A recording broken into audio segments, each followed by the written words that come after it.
Hello students, कैसे हैं आप लोग। आई होप आप लोगों की पढ़ाई बहुत अच्छी चल रही होगी। देखिए, आज जो है वो आज का टॉपिक है हमारे पृथ्वी की उत्पत्ति एवं उसका विकास। इसमें हम थोड़े से पृथ्वी की संरचना के बारे में भी पढ़ाई करेंगे। तो चलिए शुरू करते हैं। देखिए, सबसे पहले यहाँ पर आप लोगों को दिखाई दे रहा होगा कि पृथ्वी की उत्पत्ति कैसे और किस प्रकार से हुई। उसके वर्तमान मतलब उसके उस समय से लेकर वर्तमान तक की स्थितियों को हम अभी पढ़ेंगे। फिर देखिए, ऐसा माना जाता है कि पृथ्वी की जो उत्पत्ति है उसका विकास है वो पदार्थों की संहति से हुई है। ठीक है, संहत का मतलब क्या होता है। संहत का मतलब होता है किसी भी प्रकार का संगठन। जैसे यहाँ लिखा भी है, इकट्ठा होते पिंड ने पदार्थों को प्रभावित किया। पदार्थों के घनीभवन, घनीभवन का मतलब होता है एकत्रीकरण के कारण क्या होने लगा, टेम्परेचर बढ़ने लगा। टेम्परेचर बढ़ने के कारण क्या होने लगी, अधिक ऊष्मा उत्पन्न होने लगी। ये देखिए, ये पृथ्वी है। ठीक है, मान लीजिए कि ये पृथ्वी है। पृथ्वी के सबसे जो भीतर का भाग होता है उसे आप क्या कहते हैं, कोर कहते हैं। ठीक है, जिसे हिंदी में क्रोड कहते हैं। फिर उसके ऊपर का जो भाग होता है वो होता है मेंटल। फिर उसके मेंटल के ऊपर का जो भाग होता है उसे बोलते हैं क्रस्ट, जिसे भूपरपट्टी आपने सुना होगा बोलते हुए। ठीक है, फिर यहाँ पर एक इम्पॉर्टेंट चीज़ यहाँ पर लिखा हुआ है, इसे नोट कर लीजिएगा कि क्रस्ट जो है वो सियाल से मिलकर बना होता है, मेंटल जो है सीमा से मिलकर बना होता है, कोर जो है वो नीफे से मिलकर बना होता है। देखिए, सियाल का मतलब होता है कि सियाल जो है वो सिलिकॉन प्लस एल्यूमिनियम से मिलकर बना होता है। सीमा का मतलब होता है कि यह सिलिकॉन प्लस मैग्नीशियम से मिलकर बना होता है। ठीक है, फिर उसके बाद नीफे, नीफे आपको दिखाई दे रहा होगा, नीफे, नी फॉर निकेल, और जो एफ ई है वो आपको पता होगा कि आयरन यानी कि फेरस जिसे बोलते हैं उससे मिलकर बना हुआ है। इसी वजह से इसे क्या बोलते हैं, नीफे। नीफे से मिलकर कौन बना हुआ है, क्रोड बना हुआ है। ठीक है, कोर बना हुआ है।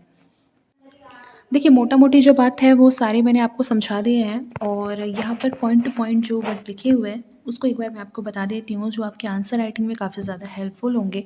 फर्स्ट पॉइंट है, पृथ्वी की जो उत्पत्ति है और उसका विकास, इसका संबंध इस बात से है कि पृथ्वी की जो उत्पत्ति है वह किस प्रकार से हुई है, अर्थात कौन सी जो घटना है वो पृथ्वी की उत्पत्ति के लिए उत्तरदायी रही है। उत्पत्ति के साथ ही यह किन किन परिवर्तनों से होकर गुजरी, इन परिवर्तनों के बहुआयामी प्रभाव क्या रहे हैं।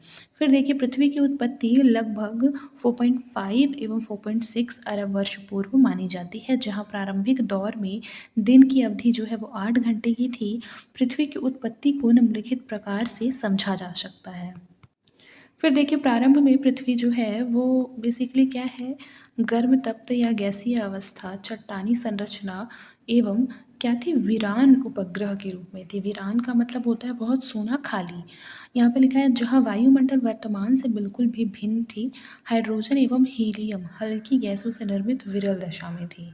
फिर देखिए, लिखा है कि विकास के क्रम में पदार्थ जो है वो गुरुत्वाकर्षण के प्रभावाधीन संहत एवं एकत्रित होना प्रारंभ हुए थे, जहाँ की इकट्ठा होते पिंडों ने पदार्थ को प्रभावित किया एवं जिससे अत्यधिक ऊष्मा उत्पन्न हुई।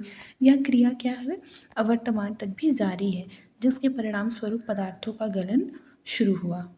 आगे देखिए, अत्यधिक तापमान के कारण पृथ्वी आंशिक रूप से द्रव अवस्था में परिवर्तित हुई, और तापमान की अधिकता के कारण भारी घनत्व के मिश्रण वाले पदार्थ एवं हल्के घनत्व के मिश्रण वाले पदार्थ घनत्व के अंतर के कारण अलग होना प्रारंभ हो गए। याद रखिएगा कि जब जो लगभग समान घनत्व वाले पदार्थ हैं, ठीक है, समान घनत्व वाले पदार्थ एक साइड आ गए, जिनका घनत्व भिन्न भिन्न है वो एक साइड आ गए। मतलब कि अपनी समानता, जैसे आप लोगों ने देखा होगा, कभी भी आप लोगों ने देखा होगा स्कूल्स में या फिर कॉलेजेस में, जनरली एक माइंड सेट के लोग क्या हो जाते हैं, फ्रेंड सर्कल बना लेते हैं। दूसरे माइंड सेट के लोग क्या हो जाते हैं, दूसरा फ्रेंड सर्कल बना लेते हैं। बिल्कुल इसी तरीके से क्या होने लगा कि जो समान घनत्व वाले पदार्थ थे वो एक साथ होने लगी। इस प्रक्रिया को क्या बोलने लगे हम, इस प्रक्रिया को विभेदन कहने लगे। यानी ये जो प्रक्रिया है जिसमें कि अत्यधिक तापमान के कारण जो एक तरह के मिश्रण वाले पदार्थ थे या फिर एक समान घनत्व वाले, वो एक साथ आने लगे, इसे हम कहते हैं प्रक्रिया विभेदन। आगे देखिए, विभेदन के परिणाम स्वरूप भारी पदार्थ जैसे लोहा, निकेल आदि केंद्र में जमा हुए, जबकि अपेक्षाकृत घनत्व वाले जो पदार्थ हैं वो क्रमिक रूप से ऊपर की ओर जमे। जहाँ समय-समय के साथ-साथ क्या होने लगा, तापमान में कमी आई और पृथ्वी का रूपांतरण ठोस रूप में हुआ। देखिए, अगर कोई आपसे ये बोले कि बेटा बताओ तुमने तो पीसीएस की तैयारी की है, तो तुम ये बताओ कि क्रोड में निकिल और आयरन ही क्यों है? मतलब निकिल और लोहा ही क्यों है? कोई ऐसा पूछे तो कहना कि अंकल विभेदन जब हुआ था तो एक समान जो पदार्थ है वो क्या होने लगे, साथ आने लगे। चूँकि निकिल और लोहा दोनों भारी पदार्थ थे, वे सबसे भीतर पृथ्वी की सतह पर चले गए और जो अपेक्षाकृत कम घनत्व वाले पदार्थ थे, वे ऊपर की ओर रह गए। जैसे कि सिलिकॉन हो गया, मैग्नीशियम हो गया, ये थोड़े ऊपर हैं क्योंकि ये थोड़े हल्के हैं निकिल और लोहे की अपेक्षा। आई होप कि आपको आपका जवाब मिल गया होगा। आगे देखिए, आधुनिक वैज्ञानिक खोजों के आधार पर भी यह स्पष्ट हो चुका है कि पृथ्वी की सतह के केंद्र की ओर 6,370 किलोमीटर जाने पर क्रमशः अधिक घनत्व वाली चट्टान पाई जाती है, जहां सतह से केंद्र तक के भाग को क्रमशः क्रस्ट, मेंटल एवं कोर के रूप में वर्गीकृत किया गया है। देखिए, पृथ्वी की जो गहराई है वो लगभग 6,370 किलोमीटर आपको कहीं-कहीं पे मिलता है, किसी बुक में 6,371 किलोमीटर मिलता है और कहीं-कहीं पे 6,378 किलोमीटर मिलता है। जिस हिसाब से भी ऑप्शंस में रहेगा उस हिसाब से आप इसको टिक कर सकते हैं। देखिए, आपके दिमाग में एक क्वेश्चन आ रहा होगा कि शुरू-शुरू में क्या हुआ कि जो बादल बने तब सबसे पहली बार जो बारिश है वो किस प्रकार से हुई? बादलों की उत्पत्ति कैसे हुई? आपको अगर ये क्वेश्चन आपके माइंड में आता है तो उसका अभी रिप्लाई मिल जाएगा। देखिए, सबसे इम्पोर्टेंट यहाँ पर क्या लिखा हुआ है कि आरंभिक वायुमंडल में क्या होने लगा, जल वाष्प एवं गैसों की मात्रा में वृद्धि होने लगी। क्या होने लगी? जल वाष्प एवं गैसों की मात्रा में वृद्धि होने लगी। फिर यहाँ पर आपको दिखाई दे रहा होगा कि जनरली क्या होता है, जब गैसों की मात्रा में वृद्धि होने लगती है तो कहीं न कहीं टेम्परेचर भी क्या होने लगता है, इंक्रीज़ होने लगता है। जब टेम्परेचर जो है वो इंक्रीज़ होने लगता है तो इससे क्या होने लगता है, निरंतर ज्वालामुखीयता जो है वो क्या होने लगेगी बताइए? निरंतर ज्वालामुखीयता बढ़ने लगेगी। फिर उसके बाद क्या होने लगेगा कि जब गैस की मात्रा और जल वाष्प की मात्रा मिलती है तो उससे क्या होता है, संघनन होता है। हम लोगों ने साइंस में ये तो बेसिक्स में पढ़ा हुआ है। संघनन के फलस्वरूप क्या होता है, बादल बनते हैं। फिर उसके बाद बादलों के निर्माण के पश्चात क्या होते हैं, बादल के जो बेसिकली कण होते हैं वो आपस में जुड़ते हैं और वही क्या हो जाते हैं, फिर बाद में ह्यूमिडिटी की वजह से बारिश कराते हैं, जिसे जिसे यहाँ लिखा गया है कि वर्षण कराते हैं। ठीक है, कार्बन डाइऑक्साइड के वर्षा जल में घुलने से तापमान में क्या होती है, कमी आती है। परिणाम स्वरूप अधिक संघनन एवं अधिक वर्षा होने लगती है। देखिए, यहाँ पर साफ-साफ लिखा है वायुमंडल एवं जलमंडल का विकास किस प्रकार से हुआ। तो पृथ्वी की उत्पत्ति एवं विकास के क्रम को जो है उसमें वायुमंडल एवं जलमंडल का विकास बहुत ही इम्पोर्टेंट घटना है, जिसका जो निर्माण है वो 3 अवस्था में हुआ है। पहला जो है वो क्या है, आदिकालिक वायुमंडलीय गैसों का ह्रास। पृथ्वी के आरंभिक वायुमंडल में पृथ्वी की हाइड्रोजन एवं हीलियम की अधिकता थी, जो कि हल्की गैस है। साथ ही साथ उस समय तक पृथ्वी अपने गुरुत्व के पूर्ण विकसित अवस्था में नहीं था, जहाँ वे तीव्र शक्तिशाली सौर पवनों के प्रभावाधीन एवं हाइड्रोजन हीलियम गैसें पृथ्वी से दूर चली गई। ऐसा केवल पृथ्वी ही नहीं वरन सभी पार्थिव ग्रहों पर हुआ था। फिर देखिए, पृथ्वी के आंतरिक भाग से निस्सृत यानी कि निकलना, ठीक है, निकला हुआ जो भाप है एवं अन्य गैस है, उसकी जो भूमिका है वो जनरली इस मतलब उसकी वजह से क्या होता है, उसकी वजह से पृथ्वी के तापमान में कमी आने लगी। साथ ही विभेदन के परिणाम स्वरूप, मैंने बता दिया विभेदन क्या होता है, ठीक है, अगर मैंने पहले नहीं बताया होता तब आपको ये समझने में दिक्कत होती, इसीलिए एक एक पॉइंट जो है वो इम्पॉर्टेंट है। विभेदन के परिणाम स्वरूप आंतरिक भाग में क्या हुआ, ज्वालामुखीयता के परिणाम स्वरूप विभिन्न प्रकार के गैसों और जल वाष्प का निष्कासन हुआ।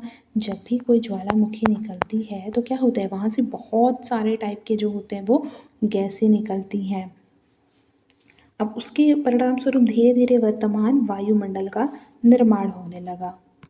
देखिए, लिखा आरंभ में वायुमंडल में जलवाष्प, नाइट्रोजन एवं कार्बन डाइऑक्साइड, मीथेन, अमोनिया आदि गैसें अधिक मात्रा में थी, जबकि स्वतंत्र ऑक्सीजन बहुत कम मात्रा में था। ध्यातव्य है कि निरंतर ज्वालामुखी उद्गार के कारण जलवाष्प व अन्य प्रकार की गैसों की मात्रा में वृद्धि हुई, जहाँ संघनन के परिणाम स्वरूप वर्षण की घटना हुई।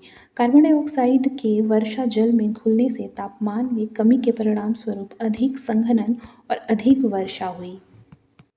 आगे देखिए, प्रकाश संश्लेषण का जो प्रभाव है उसके बारे में यहाँ पर लिखा हुआ है।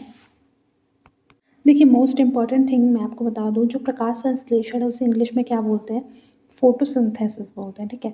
प्रकाश संश्लेषण जो है वो एक जैव रासायनिक प्रक्रिया है जिसमें कि हरे पौधे, शैवाल या फिर कुछ जीवाणु सूर्य के प्रकाश की मदद से क्या होते हैं, अपना भोजन यानी कि ग्लूकोज स्वयं बनाते हैं। आप लोगों ने अगर 9th-10th की साइंस की बुक पढ़ी है तो साइंस की बुक में जो डेफिनेशन है वो इस प्रकार से लिखा गया है कि पौधे जो होते हैं वो हरे वर्णक यानी कि क्लोरोफिल की सहायता से सूर्य के प्रकाश की ऊर्जा का उपयोग करके जो जल होता है जिसको H2O बोलते हैं, H2O और कार्बन डाइऑक्साइड से मिलकर क्या बनाते हैं, ग्लूकोज बनाते हैं। ग्लूकोज का फॉर्मूला होता है C6H12O6 का निर्माण करते हैं और ऑक्सीजन को क्या करते हैं, रिलीज करते हैं वायु में। क्या करते हैं, ऑक्सीजन को रिलीज करते हैं वायु में। देखिए क्या लिखा है, पृथ्वी पर वर्षा जल के गर्तों में एकत्रित होने से महासागर अस्तित्व में आए, जो कि पृथ्वी की उत्पत्ति से लगभग 50 करोड़ वर्षों के अंतर्गत बने थे। इस प्रकार पृथ्वी की आयु की अपेक्षा महासागरों की आयु क्या है, कम है। याद रखिएगा, पृथ्वी जो है वो पहले बने हैं। पृथ्वी की आयु, ठीक है, इसको एज लिख लेते हैं। पृथ्वी की एज ज़्यादा है ओशियन के एज से, इस बात को याद रखिएगा। पृथ्वी की एज ज़्यादा है ओशन के एज से। अगर आपको ऐसा लगेगा कि पहले ओशन बने हैं तो आप कंफ्यूज नहीं होंगे, पहले पृथ्वी बनी है उसके बाद महासागर बने हैं।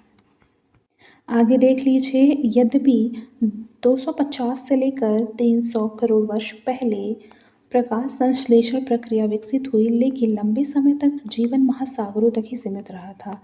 ऐसी दशा में स्पष्ट है कि प्रकाश संश्लेषण की जो प्रक्रिया है उसके द्वारा ऑक्सीजन की वृद्धि महासागरों की देन है। जहाँ क्या होने लगा, धीरे धीरे महासागर ऑक्सीजन से संतृप्त हो गए और ऑक्सीजन वायुमंडल में आपूर्त होने लगा और लगभग 200 करोड़ वर्ष पूर्व वायुमंडल भी ऑक्सीजन से भर गया। आगे देखिए, जीवन की उत्पत्ति। पृथ्वी पर जीवन का जो प्रारंभ है वो लगभग 380 करोड़ वर्ष पूर्व हुआ माना जाता है, जहाँ जीवन की उत्पत्ति का संबंध पृथ्वी की उत्पत्ति के अंतिम चरण से संबंधित है। लगभग 3.5 अथवा 3.8 अरब वर्ष पूर्व जल, हाइड्रोजन, कार्बन, ऑक्सीजन इत्यादि की उपस्थिति के परिणाम स्वरूप जैविक घटकों की उत्पत्ति हेतु अनुकूल दशा का निर्माण हुआ था। पृथ्वी पर एक कोशिकीय जीवों जैसे कि अमीबा, पैरामीशियम अस्तित्व में आए थे।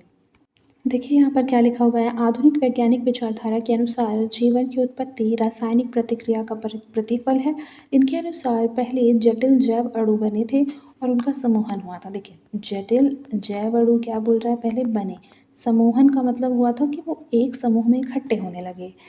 जहाँ समूहन ऐसा था जो पुनः बनने में सक्षम था, मतलब ये ऐसा समूहन है जो वापस से फिर बन सकता है, फिर बन सकता है, बार बार बन सकता है, ठीक है, 1000 बार बन सकता है। तो इस टाइम पे ये अपने आप को क्या कर रहा था, दोहरा रहा था। तो यह निर्जीव पदार्थ को जीवित तत्वों में परिवर्तित कर देता था। वर्तमान में जो जीवन है उसके चिन्ह अलग अलग समय की चट्टानों में जीवाश्मों के रूप में उपस्थित हैं। अब यहाँ से कुछ इम्पॉर्टेंट जो फैक्ट हैं वो है, जो कि आपके प्रीलिम्स के लिए भी बहुत इम्पॉर्टेंट है, मेंस के लिए भी बहुत इम्पॉर्टेंट है। इसको हम लोग नेक्स्ट क्लास में करेंगे। आज के लिए बस इतना ही, मिलते हैं नेक्स्ट क्लास में। तब तक के लिए अपना ख्याल रखें और मन लगाकर पढ़ाई करते रहें।